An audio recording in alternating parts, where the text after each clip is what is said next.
Assalamualaikum warahmatullahi wabarakatuh.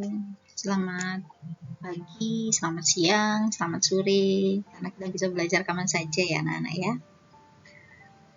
Kita harus bersyukur kita sebagai pemuda Indonesia yang hari ini merasakan manisnya kemerdekaan negara Indonesia.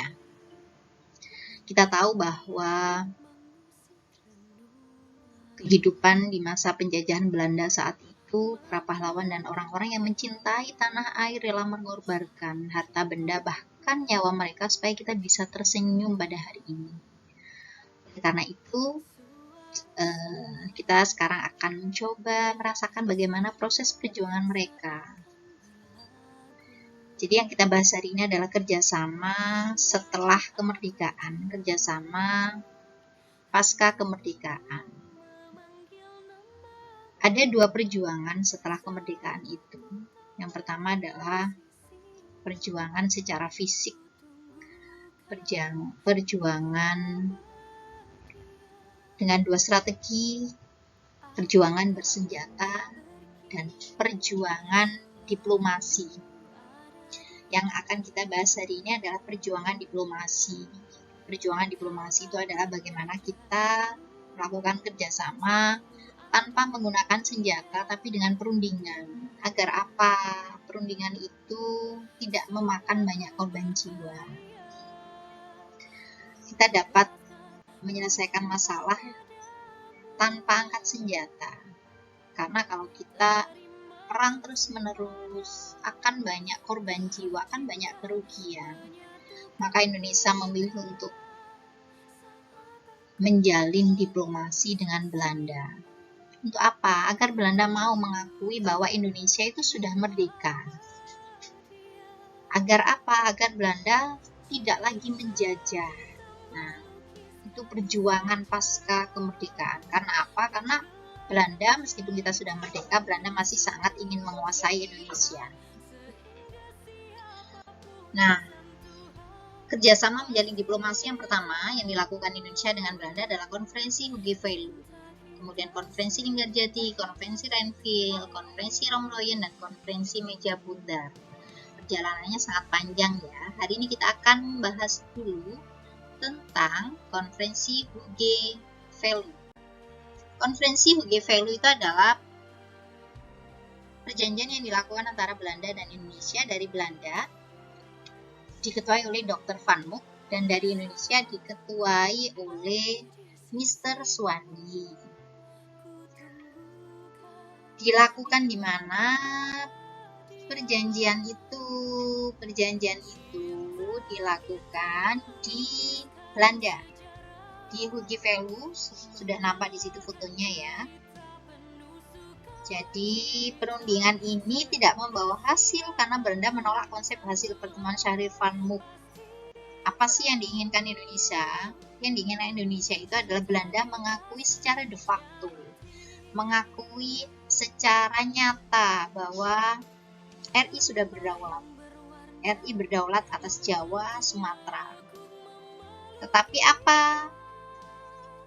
Belanda hanya mau mengakui Jawa dan Madura saja sebagai Indonesia. Sumatera masih ikut Belanda. Nah, itu kan merugikan sekali karena tidak mempunyai titik temu.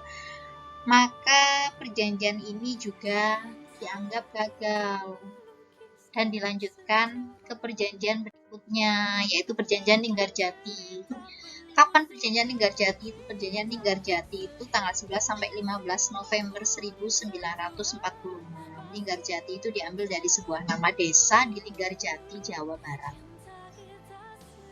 Siapa yang mewakili dari Indonesia? Dari Indonesia diwakili Sultan Syahrir, kemudian dari Belanda Wim Schermerhorn, dan sebagai penengah atau mediatornya adalah Lord Killen dari Inggris. Isi perjanjian Linggarjati, Belanda mengakui secara de facto wilayah Republik Indonesia yaitu Jawa, Sumatera, dan Madura. Belanda harus meninggalkan wilayah Republik Indonesia selambat-lambatnya tanggal 1 Januari. Belanda dan Indonesia sepakat membentuk negara Republik Indonesia Serikat. Please harus bergabung dengan negara-negara persemakmuran di bawah kerajaan Belanda. Ini adalah isi perjanjian Linggarjati, tapi Nyatanya lagi-lagi Belanda tidak mau mengakui secara de facto Jawa, Sumatera, dan Madura.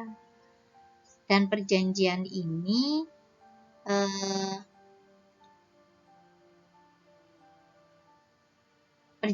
menjadi gagal juga, tidak berjalan dengan baik. Selanjutnya dilakukan dengan perjanjian Renville. Tahu nggak sih, perjanjian Renville itu adalah perjanjian yang dilakukan di atas kapal Renville. Renville itu adalah kapal perang Amerika Serikat. Nah, ini adalah, jadi perjanjian waktu itu dilakukan di atas kapal Renville milik dari Angkatan Laut Amerika Serikat yang bernama USS Renville. Kenapa perjanjian itu disebut dengan perjanjian Renville? Karena saat itu Indonesia diwakili Amir Syarifuddin dan Belanda diwakili oleh Abdul Qadir Widjojo Atmojo. Dihadiri pula Komisi 3 Negara yang diwakili oleh Richard Kirby, Paul van Zelen, Frank Graham.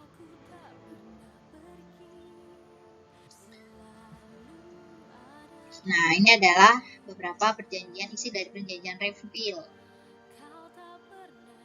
Pihak Republik Indonesia menyetujui dibentuknya negara Indonesia Serikat selama peralihan. Daerah yang diduduki Belanda melalui agresi, yang diduduki Belanda melalui peperangan itu diakui oleh pihak RI.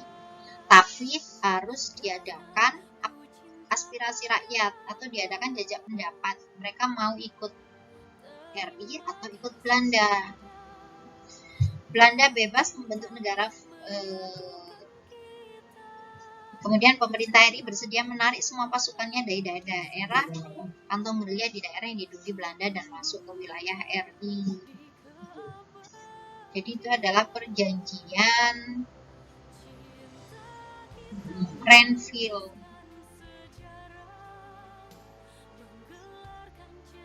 Berikut adalah daerah yang diakui Indonesia. Jadi yang warna merah itu Indonesia, yang warna putih itu ikut dalam kekuasaan Belanda. Dan perjanjian Renville ini juga merugikan Indonesia. Wilayah kita menjadi sangat sempit. Akhirnya kesepakatan ini juga tidak bisa menemukan titik temu yang harus dilanjutkan lagi dengan konferensi-konferensi berikutnya. Selanjutnya, nanti video selanjutnya Budian akan membahas konferensi pasca kemerdekaan selain dari perjanjian Renville ini. Oke, selamat belajar. Jangan lupa buat catatan, buat mind mapping tentang perjuangan diplomasi yang dilakukan pasca kemerdekaan. See you.